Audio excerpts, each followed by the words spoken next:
Assalamualaikum warahmatullahi wabarakatuh. Alhamdulillah wassalatu ala rasulillah la haula wala quwata illa billah amma ba'du. Alhamdulillah para pemirsa program Umat Bertanya Ustadz Yun Menjawab, kita bisa berjumpa lagi. Dan alhamdulillah semakin banyak pertanyaan yang masuk ke tim redaksi kami. Dan untuk itu kami persilakan kepada para pemirsa yang ingin bertanya untuk mengirim lewat WA dengan menulis nama, alamat, dan juga pertanyaan Anda. Atau Anda juga bisa bertanya dengan cara mengirim video. Anda bisa merekam Anda sendiri dengan cara yang sama, kemudian kirimkan ke alamat atau nomor WA yang ada ini dalam bentuk video, itu juga boleh. Insya Allah nanti akan kami tayangkan dalam bentuk video rekaman Anda dan kemudian akan dijawab oleh narasumber kita. Dan alhamdulillah sudah bersama Ustadz Yun sekarang. Assalamualaikum Ustadz. Waalaikumsalam warahmatullahi wabarakatuh. Ya, Ustadz, ini melanjutkan pertanyaan Mas Alfandi sekitar beberapa episode yang lalu tentang kaitannya dengan bagaimana supaya kita menjadi umat Islam yang wasaton atau memiliki sifat wasatiyah itu Ustadz. Baik. Silakan Ustadz. Ya. Jadi Allah berfirman dalam surat Al-Baqarah 143. A'udzubillahi minasyaitonir rajim. Wa kadzalika ja'alnakum ummatan wasata litakunu syuhada 'alan nas wa yakuna rasul 'alaikum syahida. Nah, inilah yang menjadi rujukan, patokan untuk apa yang disebut dengan wasatiyatul Islam atau Islam wasatiyah. Ya. Ustadz, sebelum dilanjutkan mungkin perlu sedikit basic background saja. Jadi Mas Alfandi ini menanyakan supaya kita tidak terlalu ekstrim kanan atau disebut radikal begitu, dan tidak ekstrim kiri supaya tidak menjadi orang yang liberal begitu. Silakan Ustaz. Ya, baik. Itu nanti kita bisa lihat ya di dalam penjelasan ayat itu. Demikianlah kami jadikan kalian wa kadzalika ja'alnakum ummatan wasata. Umat wasata. Umat pertengahan. Ya. Nah, dari kata itulah kemudian muncul istilah wasatiyah. Wasatiyah itu dalam arti tawassut, ya, ta'adul, tawazun. Jadi tawassut itu berada di tengah-tengah. Lurus. As-siratul mustaqim. Hadihi sabili. Ad'u ilallah ala basiratin ana wa manittaba'ani. Jadi dalam Al-Quran Nabi mengatakan, qul, katakanlah ini adalah jalanku. Ya, aku mengajak kepada Allah dengan pemahaman yang jelas. Aku dan orang-orang yang mengikutku. Nah, kalau begitu apabila kita menjaga selalu berada di tengah, menjaga keseimbangan, tawazun, equilibrium, kemudian menjaga ta'adul, sikap adil, maka kita sudah menempuh jalan wasatiyah. Nah, jadi, supaya jelas apa itu wasatiyah, harus kita lihat juga yang tidak wasatiyah. Jadi kita pinjam istilah Al-Ustaz Dr. Yusuf Al-Qaradawi. Ada yang menyimpang ke kanan. Ke kanan itu tatarruf atau radikal atau ekstrim, over, berlebih dari yang seharusnya. Yang oleh Nabi Muhammad SAW diistilahkan dengan hulu. Al-hulu, iyyakum wal hulu fiddin. Ya, tidak boleh berlebihan. Misalkan dalam Al-Quran, Alkitab dikatakan hulu. Karena apa? Karena seorang nabi, seorang rasul, Isa ibnu Maryam, dianggap sebagai anak Tuhan. Itu hulu, berlebihan. Tidak benar, jadi sesat. Jadi hulu itu artinya berlebihan, over. Ya. Nah, itu tidak wasatiyah. Dalam hal apapun tidak boleh. Baik, apalagi dalam akidah, dalam ibadah juga nggak boleh, dalam dakwah juga nggak boleh. Dalam konteks ibadah gimana, Ustaz? 3 orang sahabat pernah cari Nabi, datang ke rumah Nabi lagi nggak ada di rumah, ketemu dengan Aisyah radhiyallahu anha. Lalu Aisyah nanya, apa yang perlu saya sampaikan kepada Nabi? Nah, kami ingin tahu tentang ibadah kami dibandingkan ibadah Nabi. Ya. Apa ibadah kalian? Nah, yang satu mengatakan ana asumu wala aftur. Dia puasa aja terus, tiap hari puasa. Ya. Kalau yang kedua, aku mulailah wala anam, salat malam terus, tidak tidur. Yang ketiga, ata'abadu wala atazawaju. Aku ibadah saja, tidak kawin-kawin. Tidak menikah. Nah, setelah Nabi pulang disampaikan, terus nanti lain waktu Nabi ketemu dengan 3 orang itu, Nabi mengatakan, kalian yang mengatakan begini, aku yang terbaik. Tapi aku puasa, aku juga enggak puasa. Jadi tidak puasa tiap hari. Aku salat malam dan juga aku tidur. Aku beribadah, aku menikah dan punya anak. Tapi akulah yang terbaik. Jadi 3 contoh itu contoh tatarruf, contoh hulu, berlebihan. Over di sisi kanan. Over, ya. Berdakwah juga tidak boleh berlebihan, maksa orang, ya. Dalam pemikiran juga nggak boleh. Pemikiran mau menang sendiri, ya. Tidak mau dengar pendapat orang lain. Nah, kalau di Indonesia lebih suka disebut orang dengan radikal. Tapi maknanya sama dengan tadi Ustadz itu ya? Maknanya sama, cuman yang kadang-kadang terjadi perbedaan pendapat ukuran radikal. Itu bisa didiskusikan. Tapi yang jelas itu termasuk yang ekstrem kanan. Nah, kalau yang sebelah kirinya kurang.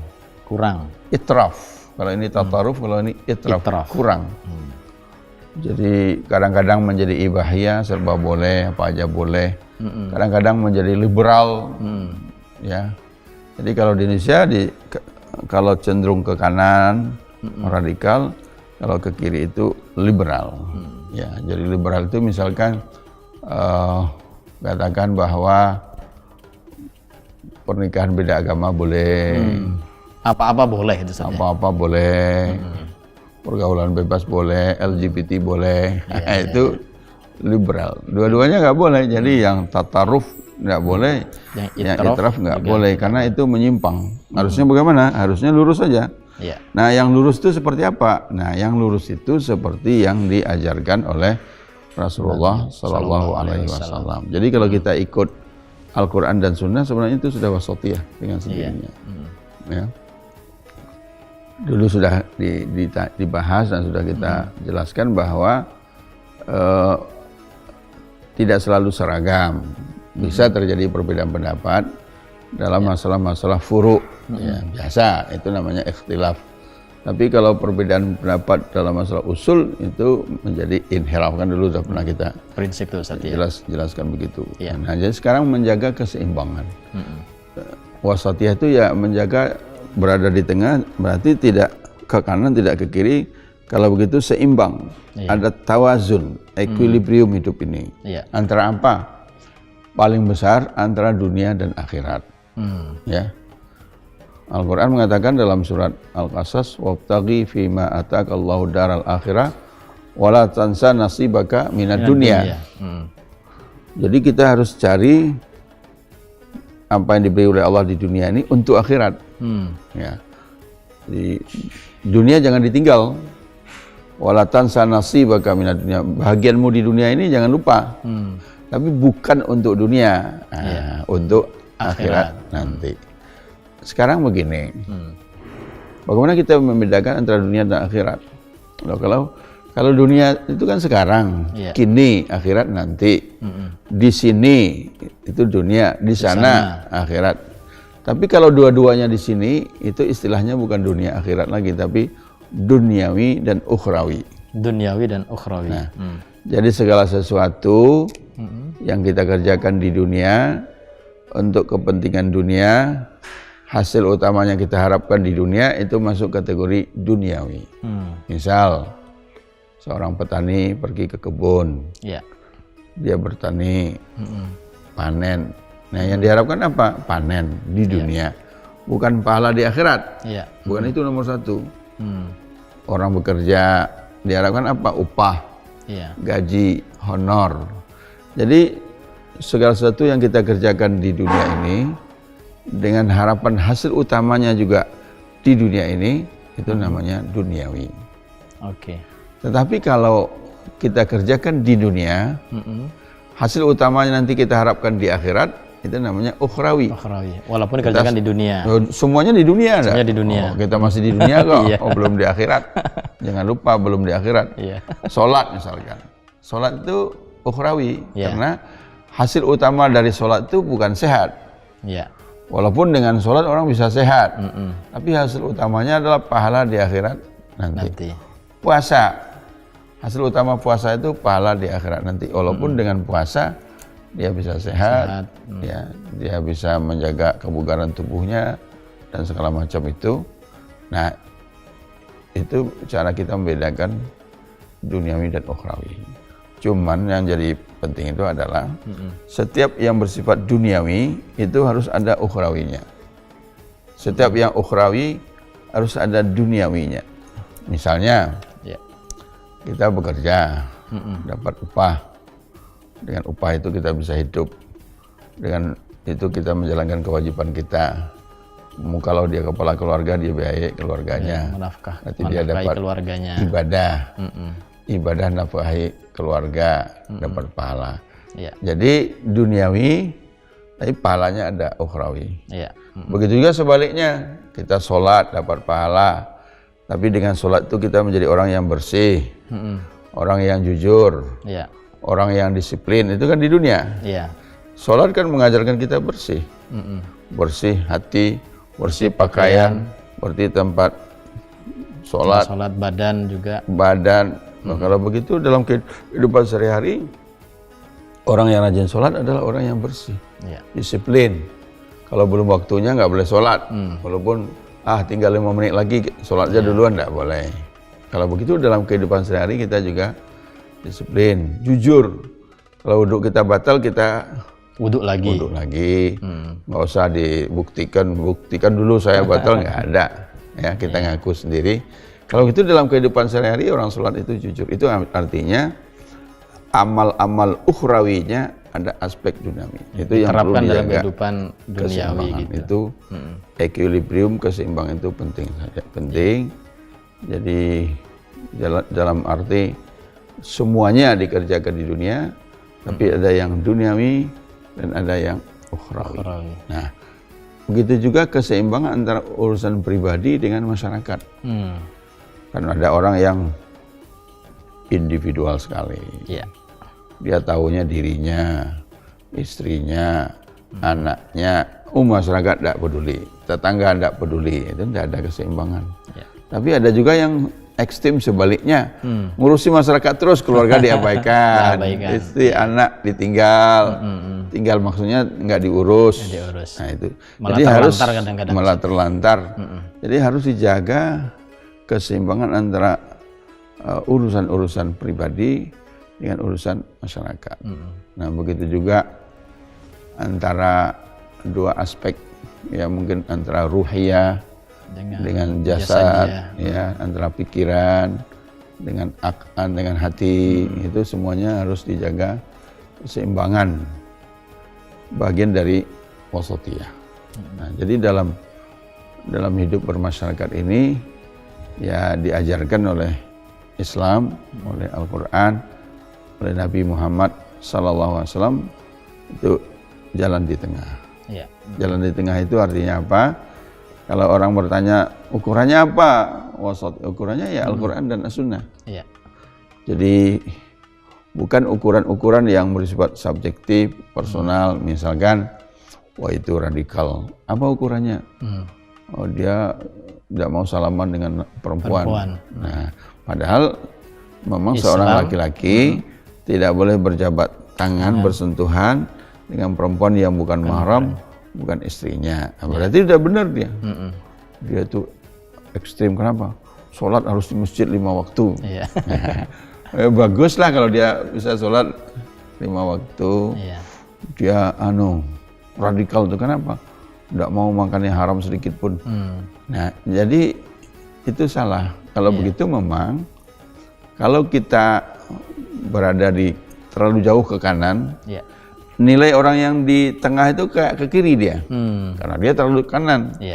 Begitu sebaliknya, kalau kita berada jauh di kiri, nilai orang yang di tengah seperti ke ke kanan. Kanan. Jadi Tergantung posisinya. Gitu, nah, Ustaz, kalau ya. itu subjektif, Iya. kepentingan pribadi. Iya. Apalagi kalau kepentingan politik ya itu tambah tambah rame. Semakin rame kalau itu. Nah, kalau begitu kembalikan sajalah wasatiyah itu ukurannya adalah ajaran Al-Quran dan hadis Rasulullah Shallallahu Alaihi Wasallam.